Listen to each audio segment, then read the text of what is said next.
Começamos o Liberdade de Opinião desta segunda-feira e vamos direto conversar com a jornalista Rita Lizauskas. Oi, Rita. Boa tarde, bem-vinda. Boa tarde, Roberta. Boa tarde a todos que estão assistindo ao Visão CNN. Bom, e a prova do Enem, nosso primeiro assunto, aplicada ontem, teve recorde de abstenção, mas não foi um recorde qualquer. A abstenção foi de mais de 3 milhões de alunos, o que representa uma fatia de 55,3% do total, de acordo com o INEP, para a gente ter uma ideia desses números. Sobre esse número significativo de ausentes, o ministro da Educação, Milton Ribeiro, disse que para quem está vivendo um momento como esse, é compreensível, nas palavras dele, apesar de não ser justificável. Rita, como é que você avalia esse recorde de abstenção e qual foi o grande motivo da ausência? A Covid ou falta de conteúdo ao longo do ano de 2020? Pois é, Roberta, é uma tristeza, né, essa abstenção de 55%, porque o Enem sempre foi uma das provas mais legais e igualitárias de acesso às universidades e também aos programas de bolsas, né, como o ProUni ou de financiamento de mensalidade como o FIES. E desde que o Enem se tornou o principal caminho de acesso às universidades, né, começou em 2009, essa foi a primeira vez que houve uma abstenção desse tamanho. Então, para mim, quando 3 milhões não podem ir à prova, isso significa que você fez um exame nacional para menos da metade dos estudantes do país, né? Essas vagas das universidades vão ser oferecidas para uma minoria, que geralmente é a mais privilegiada, né? E isso já devia ser motivo de preocupação, já que um dos objetivos principais do Enem é essa igualdade de acesso, né? Agora, sobre a declaração do ministro de não ser justificável tamanha ausência, ontem eu me peguei pensando sobre o assunto, né? Sobre os diversos motivos que poderiam levar um estudante, né, se inscrever e não comparecer. E esses motivos são vários, né? Eu queria citar uma matéria ótima feita pelo Estadão de ontem, pelas repórteres Júlia Marques e Ilana Cardial. Elas foram atrás desses estudantes que não foram ao Enem para ouvir os motivos, né? Isso me fez ver que a ausência de muitos é sim justificada. Todas as justificativas que eu li ali me pareceram bem legítimas. Bom, havia estudantes que tinham acabado de enterrar parentes ou que têm pessoas internadas no hospital por conta do coronavírus e por isso não tinham cabeça para fazer o Enem. Jovens com pais que têm comorbidades, como problemas cardíacos, diabetes, tinha uma menina de Juiz de Fora que falava e que estudou o ano inteiro e não quis correr o risco de passar a doença, né, descontaminar e passar a doença para quem mora junto com ela. Estudantes também que precisavam trabalhar no momento da prova, porque as coisas estão difíceis, né, em casa. Parar 2 dias para fazer prova, para muitos desses estudantes, infelizmente, é deixar de colocar comida na mesa, né? Num momento tão sério como esse, sem auxílio emergencial, por exemplo. Havia gente que não foi porque estava com Covid e mesmo com poucos sintomas, obviamente não queria correr o risco de passar para ninguém, né? Também estudantes que foram barrados na entrada do primeiro exame, mas essas pessoas que estavam doentes ou que não puderam acessar a sala de aula, né, por causa da lotação, vão poder pedir para refazer o exame. Então, agora a gente não pode deixar também de considerar que você falou sobre a falta de conteúdo, né? A falta de conteúdo pode sim, na minha opinião, ter motivado uma fatia de estudantes a não fazerem a prova do Enem.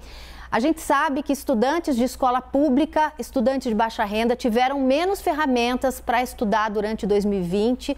Quem estuda em instituições particulares, né? Meu filho, por exemplo, tem mais de um computador em casa, não precisou sair para ganhar o sustento, teve vantagens nesse ano que passou, né? Então, isso é fato. Esse fosso entre estudantes de escolas particulares e escolas públicas se abriu ainda mais. A gente conhece as dificuldades das instituições públicas de todo o país e a evasão escolar é um desafio para esse público. Se muitas vezes é difícil manter o jovem que trabalha estudando, né, em escolas desestruturadas, onde faltam professores, né, quando é difícil motivar eles a estudarem, quando temos condições normais, né, que já são difíceis para uma parcela dos estudantes, imagina durante uma pandemia. Então, eu acho que esses são vários motivos e acho que eles são justificáveis, viu, Roberta? Vamos para o próximo assunto então, porque diante do aumento de casos da Covid-19 e do comprometimento do sistema de saúde de alguns estados, o Fórum dos Governadores e o Ministério da Saúde estão discutindo a criação de um fundo permanente de vacinas. De acordo com a apuração da CNN, a proposta é fazer uma reserva de 5% da cota extra de doses disponíveis para as regiões que estão sendo mais afetadas pela pandemia e que ao mesmo tempo têm uma estrutura menor. Rita, qual que é a sua avaliação sobre essa essa proposta. Criar uma cota extra vai ajudar a resolver o problema dos estados? Olha, vacina não é remédio, né? Vacina é uma estratégia de saúde pública coletiva que surte o efeito desejado a partir do momento que você consegue atingir a imunidade coletiva, ou seja, você vacina uma porcentagem grande da população, geralmente mais de 70%, e o vírus deixa ali de circular naquele ambiente, naquela população. Claro que quando você destina mais doses a alguns lugares que estão sofrendo mais os efeitos da pandemia, como Manaus, por exemplo, você, em tese, conseguiria reduzir o número de internações, a sobrecarga dos hospitais, né, que estão com as UTIs superlotadas, com falta de insumos, né, como oxigênio, que é essencial para os casos mais graves. Você também consegue proteger os profissionais de saúde se recebe mais doses, né, e eles são essenciais durante uma pandemia, né, principalmente nessa situação que a gente está vivendo de hospitais superlotados. Mas a grande questão, ao meu ver, é que a gente ainda está lutando, a gente está patinando para vacinar os profissionais da linha de frente de saúde em todo o país, né? Temos um problema sério de falta de vacinas. Estamos nesse exato momento sem previsão de quando vamos receber novas doses. Então, se você estiver destinando um volume extra de doses para os locais onde a pandemia está mais grave, com certeza você vai estar tirando de algum lugar. E isso vai gerar uma chiadeira em algum momento.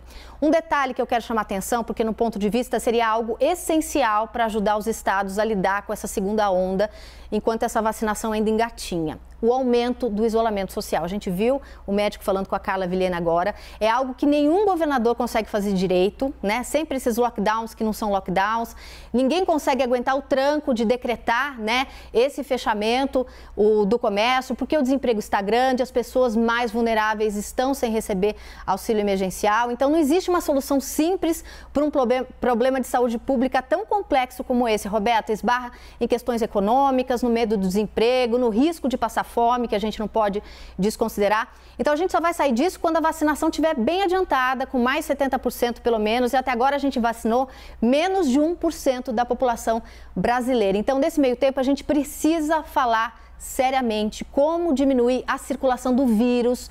Só deixando as pessoas em casa por algum período de tempo ajudaria nesse contexto. Então, assim, mandar mais vacina, mas tirar de onde, né? Então, eu acho bem complicado isso que está sendo proposto. Roberta? E os próximos presidentes da Câmara e do Senado vão encontrar no início dos mandatos, em fevereiro, agora, matérias de impacto direto na economia e no destino do governo Jair Bolsonaro. Na pauta da Câmara, os mais de 50 pedidos ativos de impeachment do presidente da República, também a proposta de um novo auxílio emergencial e os problemas fiscais gerados pela pandemia da Covid-19 aqui no Brasil, que a gente conhece bem. Rita, quais dessas pautas deve ser a prioridade do novo presidente da Câmara e até que ponto as alianças feitas em troca de votos podem impactar nessa agenda do novo presidente?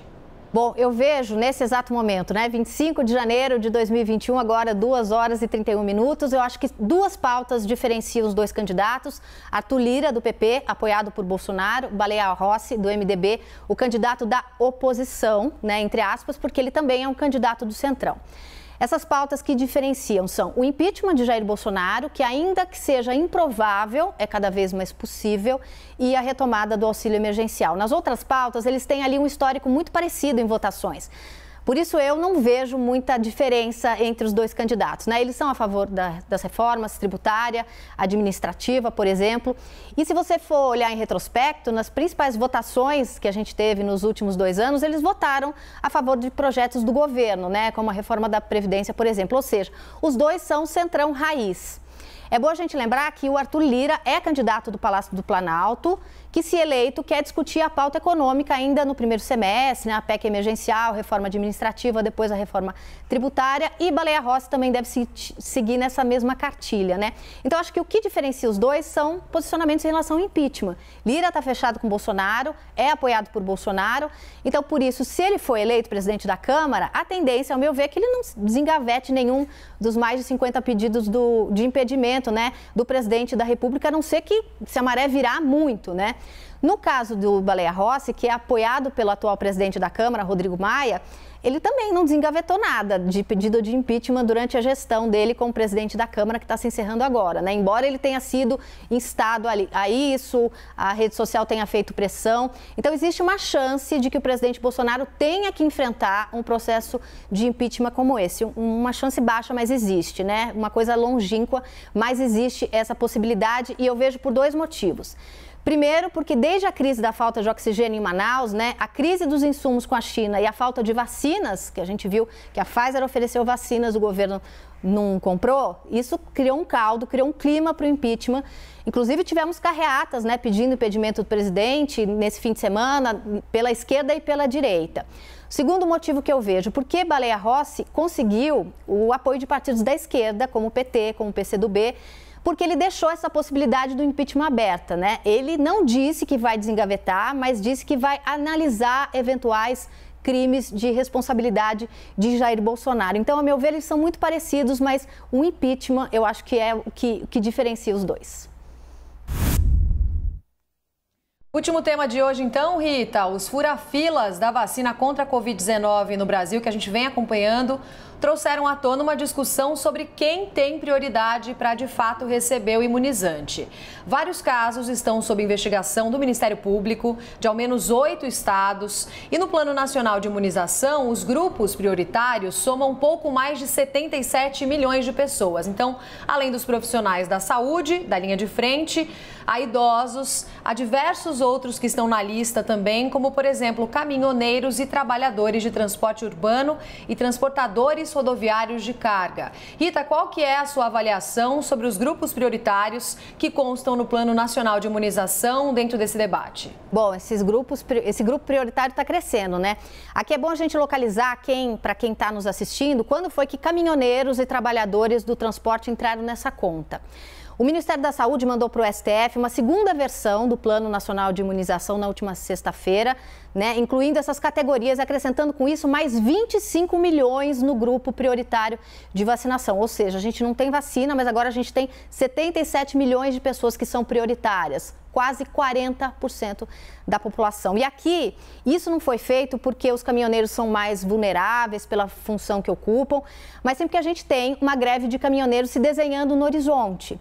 E entre as pautas que os caminhoneiros têm levantado, a vacinação, pelo menos eu não encontrei entre as pautas dele, né? Eles falam de preços do combustíveis, falam de valor de pedágio, isso está no topo da reivindicação da categoria. Se os caminhoneiros forem idosos, em tese, eles já seriam vacinados, né? Porque eles já estariam no grupo prioritário. Ou seja, não haveria uma necessidade de incluir uma categoria tão gigantesca nesse grupo, né? Passando na frente de outras que eu, particularmente, considero essenciais e que não estão sendo colocadas como tal, que são a dos professores. Eu queria falar sobre isso. Eu acho que os professores precisariam ser incluídos nesse grupo prioritário. A gente tem crianças quase um ano trancadas dentro de casa, precisando voltar para a escola urgentemente por questões de saúde mental, de segurança física e emocional, para evitar um aumento de evasão escolar, para permitir que suas mães voltem ao trabalho. Isso está impactando no mercado de trabalho, as mulheres estão ficando em casa, estão perdendo emprego. E embora as crianças, em tese, sejam assintomáticas ou tenham casos menos graves de coronavírus, elas são transmissoras da doença. E elas, voltando para a escola, colocam os profissionais da educação em perigo, né, numa eventual volta às aulas, que, no meu ponto de vista, é urgente e não está sendo discutido do jeito que precisa ser discutido. Então, assim, um momento crítico como o que estamos vivendo nesse momento, como definir de forma coerente essas prioridades, né? Eu acho que a gente tem que pensar em saúde pública, quem são os mais vulneráveis, e aqui me parece óbvio que os profissionais de saúde e os idosos têm que estar nesse grupo prioritário.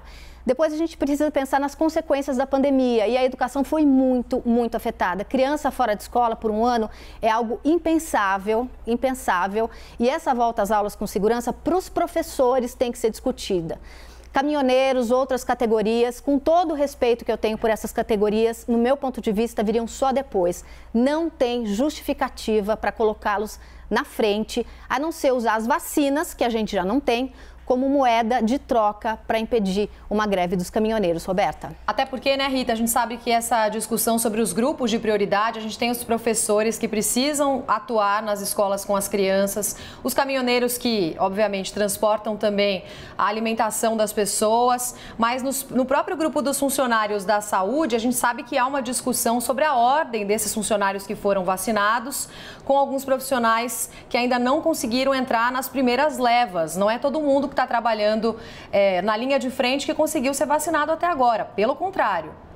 Verdade, Roberta. A gente vê muitas vezes pessoas que trabalham ali na limpeza dos hospitais, né? Que muitas vezes têm mais contato com os pacientes e que em muitos estados acabam sendo deixados de fora, né? Essas pessoas que dirigem ambulâncias, né? Então a gente vê que muitas vezes em alguns lugares essa questão de trabalhador da saúde foi muito restrita, né? E a gente ainda não conseguiu vacinar nem todos os trabalhadores da saúde, né? Então está sendo discutido ainda colocar outras pessoas nesse grupo, né? Eu acho que os trabalhadores da saúde são essenciais e a gente precisa realmente, como você disse, ampliar, né, o olhar para essas pessoas que estão ali no dia a dia nessa linha de frente da pandemia. Roberta. Tá certo, Rita. Obrigada. Até amanhã. Até amanhã.